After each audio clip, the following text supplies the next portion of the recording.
नमस्कार, दिन भर की छोटी और बड़ी खबरों के साथ मैं हिबा रहमान। शुरू करते हैं आज के मुख्य समाचार। हाथरस भगत में हुई त्रासदी ने 120 से अधिक लोगों की जान ले ली है, जिसमें 113 महिलाएं, 7 बच्चे और 3 पुरुष शामिल हैं।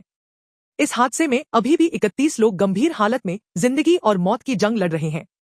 इस घटना की जिम्मेदारी को लेकर कई सवाल उठ रहे हैं, खासकर उस स्वयंभू बाबा के खिलाफ जिसके प्रवचन सुनने लाखों लोग पहुंचे थे। लेकिन हैरानी की बात यह है कि दर्ज की गई एफआईआर में बाबा का नाम शामिल नहीं है। स्थानीय लोगों और वरिष्ठ पत्रकारों का मानना है कि इस बाबा की पश्चिमी उत्तर प्रदेश के 30 जिलों, 25 लोकसभा सीटों और 130 से अधिक विधानसभा सीटों पर काफी प्रभाव है। उनके अनुयायी ज्यादातर दलित और ओबीसी समुदाय से आते हैं, जिस वजह से राजनीतिक दल भी बाबा के खिलाफ खुलकर बोलने से बच रहे हैं। हाथरस हादसे के मामले में न सिर्फ सरकार बल्कि विपक्ष भी बाबा के खिलाफ बोलने से कतरा रहा है। चुनाव के समय आरक्षण, संविधान संशोधन और पेपर लीक जैसे मुद्दों पर मुखर रहने वाला विपक्ष भी इस मुद्दे पर चुप्पी साधे हुए है। हाथरस भगदड़ की जांच के लिए हाईकोर्ट के रिटायर्ड जस्टिस ब्रिजेश कुमार श्रीवास्तव की अध्यक्षता में एक न्यायिक आयोग का गठन किया गया है। आयोग ने गुरुवार से अपने काम की शुरुआत कर दी है और जल्द ही हाथरस जाकर तथ्यों की जांच करेगा।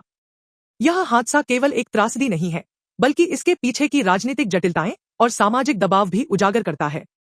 हाथरस हादसे की न्यायिक जांच और आरोपियों की गिरफ्तारी महत्वपूर्ण है, लेकिन बाबा के राजनीतिक और सामाजिक प्रभाव के चलते इस मुद्दे का समाधान कितना निष्पक्ष और त्वरित होगा, यह देखने वाली बात होगी। देहरादून से सहारनपुर और शाकंभरी देवी जाने वाले रेल यात्रियों के लिए एक अच्छी खबर है। देहरादून सहारनपुर रेल लाइन परियोजना का काम तेजी से चल रहा है, जिसमें मैदानी क्षेत्रों से लेकर शिवालिक की पहाड़ियों तक अत्याधुनिक तकनीक का उपयोग किया जा रहा है। ड्रोन लिडार सर्वे कार्य भी पूरा कर लिया गया है।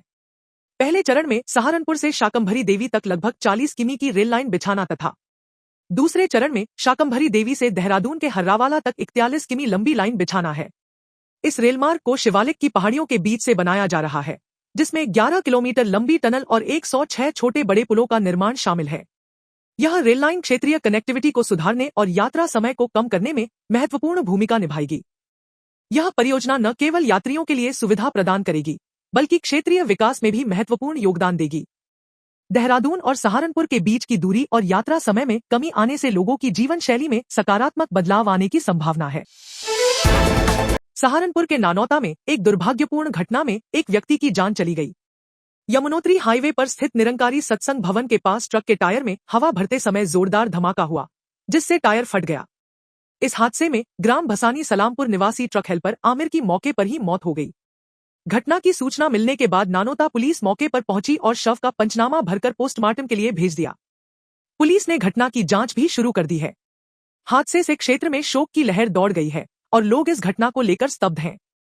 पुलिस द्वारा की जा रही जांच से उम्मीद है कि घटना के सही कारणों का पता चल सकेगा और भविष्य में ऐसी दुर्घटनाओं से बचाव के उपाय किए जा सकेंगे।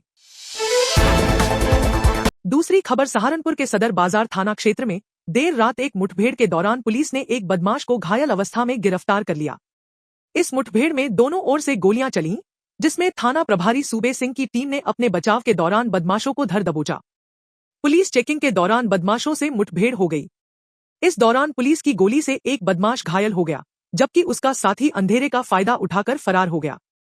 गिरफ्तार बदमाश की पहचान मोंटी उर्फ अभिषेक के रूप में हुई है, जो महिला के साथ हुई लूट में शामिल था।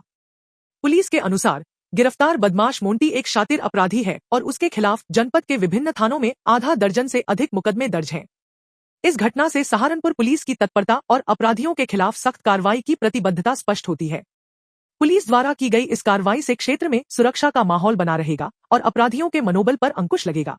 पुलिस द्वारा की गई इस कार्रवाई से क्षेत्र में सुरक्षा का माहौल बना रहेगा और अपराधियों के मनोबल पर अंकुश लगेगा। सहारनपुर के नकुड़ क्षेत्र के कस्बा अंबेटा के गांव कैंडल में एक विवाहिता की संदिग्ध परिस्थितियों में मौत हो गई है। इस घटना को लेकर मायके पक्ष ने दहेज हत्या का आरोप लगाया है। मृतका मोनी की शादी 2 वर्ष पूर्व गांव कैंडल निवासी सचिन पुत्र मांगेराम से हुई थी। आरोप है कि शादी के कुछ दिन बाद ही ससुराल वाले दहेज को लेकर परेशान करने लगे। 3 जुलाई को मोनी ने रोते हुए बताया कि ससुराल वाले 1 लाख रुपए की मांग कर रहे हैं और मांग पूरी न होने पर जान से मारने की धमकी दे रहे हैं। जब मायके पक्ष मौके पर पहुंचा तो शव जमीन पर रखा हुआ था। आरोप लगाया गया कि मोनी की फंदा लगाकर हत्या की गई है। प्रथम दृष्टया पुलिस ने मृतका के पति, ससुर, सास, जेठ और जेठानी के खिलाफ दहेज हत्या का मामला दर्ज किया है।